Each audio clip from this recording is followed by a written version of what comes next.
Muitas pessoas têm tido seus sonhos destruídos pela falta de confiança absoluta em Deus.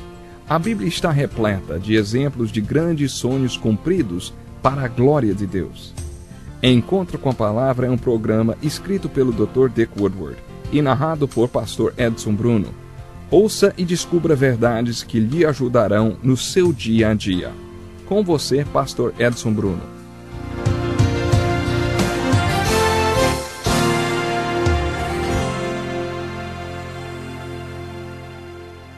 É hora de você pegar a sua Bíblia e unir-se a nós em mais um encontro com a Palavra. Vamos estudar um pouco mais da santa e inspirada Palavra de Deus. Para mim sempre é uma alegria quando a gente pode se encontrar aqui no Encontro com a Palavra. Estamos estudando toda a Bíblia e chegamos ao livro de Ruth.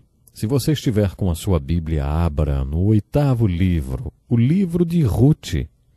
Estamos fazendo um estudo dos livros históricos da Bíblia, analisando um de cada vez. Vimos o livro de Josué, e depois o livro de Juízes, e agora o livro de Ruth. Esse livro é uma linda história de amor que aconteceu nos dias em que os juízes julgavam o povo de Israel. É impressionante ver que aqueles dias de grande escuridão espiritual para o povo hebreu foi cenário para uma história de amor tão bonita. Quando chegamos nesse ponto da Bíblia, perguntamos o que essa linda história de amor está fazendo no meio de tanta apostasia, vamos dizer assim. Tanta apostasia e decadência que são descritas no livro de Juízes. Ou ainda, o que uma linda história de amor está fazendo no meio da Bíblia? A resposta é que o livro de Ruth é muito mais do que uma história de amor. Os 3 primeiros livros históricos da Bíblia são chamados de livros históricos alegóricos. Os 6 livros seguintes, de Samuel até Crônicas, são chamados de livros históricos literários do reino. Os 3 últimos livros históricos, Esdras, Neemias e Esther, são chamados livros históricos pós-cativeiro. Portanto, Ruth é o 3º dos livros históricos alegóricos. O livro de Josué é um livro histórico, mas também é uma importante alegoria da vida cristã. Assim como os filhos de Israel entraram na terra prometida e a conquistaram, nós entramos na terra prometida da vida, experiência e bênçãos cristãs. O livro de Josué se constitui uma alegoria da apostasia e do renascimento. Depois que você entra na terra prometida da experiência cristã e coloca Deus em primeiro lugar na sua vida e passa a servi-lo, e ele abençoa você, está garantido que você não cairá mais dessa posição de graça. Será? Bom, de maneira alegórica, o livro de Josué nos diz que podemos cair. Nós dizemos que a palavra apostasia significa afastar-se da posição que antes ocupava. No final do livro de Josué, os filhos de Israel tomaram uma posição. Eles disseram, serviremos ao Senhor. Quando Josué tomou posição, eu e a minha casa serviremos ao Senhor, o povo disse, nós também serviremos ao Senhor. No entanto, no livro de Juízes, eles saíram dessa posição. Isso é apostasia. Esse livro é uma importante alegoria que nos diz que nós também podemos cometer o mesmo erro. Portanto, precisamos de um contínuo reavivamento. Temos essa necessidade de reavivamento. Essa verdade é apresentada de maneira alegórica no livro de Juízes. O livro de Ruth é um livro histórico e também uma linda alegoria e uma história de amor. As Escrituras nos apresentam nossa salvação e nosso relacionamento com o Senhor Jesus Cristo como um relacionamento de amor. Quando estamos comprometidos com Jesus, Ele é o noivo e nós, a igreja, a sua noiva. Aí começamos a ver essa alegoria quando chegamos ao livro de Ruth. Esse livro é um romance de redenção e será uma importante ilustração de uma bonita palavra da Bíblia, a palavra redenção. Quando iniciamos esse curso, dissemos que o propósito da Bíblia não é ser uma história da civilização ou uma fonte de pesquisa sobre a criação e a origem de todas as coisas. O propósito da Bíblia é nos fazer conhecer a história de redenção e o contexto histórico no qual o Redentor, por meio de quem recebemos a redenção, veio. O livro de Ruth é uma ilustração dessa redenção ou remissão. Sua mensagem é a ilustração da mensagem mais importante das Escrituras. Essa mensagem é apresentada na figura de um romance. Se você gosta de histórias bonitas da literatura, tenho certeza que apreciará o valor literário dessa história. Toda boa história começa com as respostas às perguntas quem, quando, onde e o que. Essas perguntas são respondidas nos primeiros versículos do livro de Ruth. O livro começa com a descrição do seguinte cenário. Nos dias em que os reis julgavam, havia fome na terra. Um certo homem de Belém de Judá foi habitar no país de Moabe, ele, sua esposa e seus 2 filhos. O nome desse homem era Elimeleque, e o de sua esposa Noemi, e o de seus filhos Malom e Quilion, efrateus de Belém de Judá. Foram para Moabe e ficaram ali. Elimeleque, marido de Noemi, morreu e ela ficou com os seus 2 filhos. Eles então se casaram com mulheres moabitas. O nome de uma era Orfa e o de outra Ruth, e todos moraram naquele lugar por uns 10 anos. Então Malom e Quilion também morreram, e sobrou uma mulher sem o seu marido e sem seus 2 filhos. Nesses 5 primeiros versículos temos as respostas àquelas perguntas básicas. Primeira, quando? A história aconteceu nos dias em que os juízes julgavam. Se você leu com a gente todo o livro de Juízes, sabe o que isso quer dizer. A próxima pergunta, onde tudo aconteceu? Em 2 lugares, Belém de Judá e Moabe. E quem são os personagens dessa história? Havia um homem chamado Elimeleque. Seu nome quer dizer, meu Deus é o meu rei. Talvez isso fosse o que os seus pais desejaram para ele, ou expressasse o tipo de pessoa que queriam que ele fosse. O nome de sua mulher era Noemi, que significa contente. Eles tiveram 2 filhos, Malom e Quilion. Em hebraico, esses nomes significam doente e fraco. Aparentemente, eles não eram muito saudáveis, nem fortes. Havia fome. Essa é a resposta para a pergunta, o quê?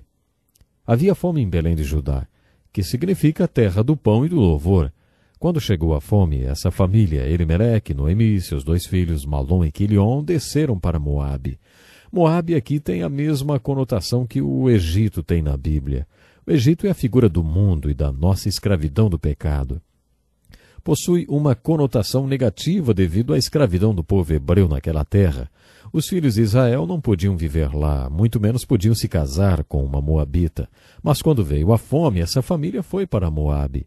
Nesses primeiros 5 versículos do livro de Ruth, temos a história de uma família pródiga que foi para Moabe e ficou lá por 10 anos. Podemos dizer que Moabe equivale àquele país distante da parábola do filho pródigo que o Senhor Jesus contou, que deixou a casa de seu pai e foi para um país distante. A história dessa família segue o mesmo padrão da parábola do filho pródigo. Os tempos difíceis vieram quando ele estava no país distante e ele voltou para a casa de seu pai, e os bons tempos foram restaurados. O mesmo padrão se repete na história dessa família. Enquanto a família pródiga estava em Moabe, Malom e Quilion, doente e fraco, morreram. Esperava-se que isso fosse acontecer. O seu pai, Elimeleque, também morreu. Agora o foco está em Noemi, a mãe, que pode ser vista como a mãe pródiga. Com o foco em Noemi, vemos um bom exemplo dos mesmos padrões e princípios da história dos pródigos. Foi quando Noemi estava no distante país de Moabe que as coisas ficaram ruins. Ela perdeu seu marido e seus 2 filhos. Antes dos seus filhos morrerem, casaram-se com mulheres moabitas, o que era proibido. Não era absolutamente proibido, mas havia algumas restrições a casamentos com estrangeiros. Noemi não estava numa posição favorável. Ela foi para Moabe com seu marido e 2 filhos, e eles não muito saudáveis. E agora ela não tinha nem marido nem filhos, mas tinha 2 noras moabitas. Vemos tudo isso nos 5 primeiros versículos do livro. A história continua no versículo 6. Então ela se levantou com as suas noras para voltar do país de Moabe, porque nesta terra ouviu que o Senhor tinha ajudado seu povo dando-lhe o alimento. Isso quase sempre acontece aos pródigos. Enquanto eles estão nos chiqueiros do mundo ou em algum país distante, ouvem falar como as coisas melhoraram na casa de seus pais. Isso também aconteceu com o filho pródigo. No versículo 7 nós lemos o seguinte: pelo que saiu do lugar em que estava, e as suas 2 noras com ela, indo elas caminhando para voltarem à terra de Judá. Vemos aqui o retorno da pródiga. Noemi estava determinada a voltar à terra do pão e do louvor. Ela se volta para suas noras e diz: o Senhor use convosco de benevolência como fizeste com os falecidos. Referindo-se a seu marido e aos seus 2 filhos, e comigo, ela quis dizer, eu estou voltando para Belém, mas vocês não têm que vir comigo. No versículo 9 ela diz: O Senhor vos dê que acheis descanso cada uma em casa de outro marido. Naquele tempo, o casamento era considerado um descanso para as mulheres. Quando a mulher se casava, entrava numa espécie de descanso. Alguns de vocês podem achar isso muito interessante. Vocês podem até pensar: bom, eu não tenho tido um minuto de descanso desde que me casei. Ou, para mim, casamento não é descanso. Mas essa era a visão daquele tempo, e Noemi queria que suas noras encontrassem descanso casando-se novamente. O texto continua: Ela as beijou e elas levantaram a voz e choraram. As mulheres já choram muito e essas três choraram bastante mesmo. Elas disseram: Certamente voltaremos contigo para o teu povo. Ao que Noemi respondeu: Voltai, minhas filhas, por que irias comigo? Tenho ainda eu no ventre mais filhos, para que vos sejam por maridos? Voltai, minhas filhas, ide-vos embora, eu sou velha demais para ter marido. O que Noemi afirma no versículo 13 mostra como ela encarou tudo o que passou. Mais amargo-me é a mim do que a vós mesmas, porque a mão do Senhor se descarregou contra mim. Ela pôs toda a culpa no Senhor, e o texto continua: levantaram a voz e tornaram a chorar. As mulheres não precisam de muito motivo para chorar, elas simplesmente choram. E o texto continua dizendo que Orfa, que quer dizer bajuladora ou graça, alguma coisa desse tipo, beijou sua sogra e se foi. Depois diz que Ruth se apegou a Noemi. Essa palavra se apegou dá a ideia de grudou. Grudou e não desgrudava mais. Noemi respondeu: A tua cunhada voltou para o seu povo e para os seus deuses. Volta também tu após a tua cunhada. É aí que o foco da história vai para Ruth, a personagem principal dessa linda história de amor.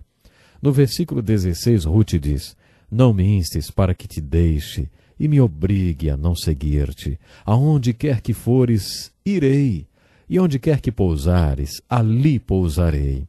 O teu povo é o meu povo, e o teu Deus será o meu Deus. Onde quer que morreres, morrerei eu, e ali serei sepultada. Que lealdade, hein? Isso sim era um sinal de lealdade. A palavra hesed em hebraico tem o mesmo significado que a palavra koinonia no grego do Novo Testamento e quer dizer amizade, sociedade, no sentido de ser fiel e leal a alguém.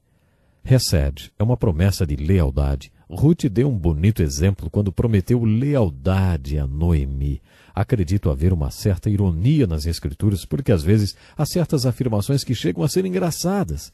Em resposta a essa promessa de lealdade de Ruth, a Bíblia diz que, vendo Noemi que de todo estava resolvida a ir com ela, deixou de falar nisso. Que coisa maravilhosa, hein?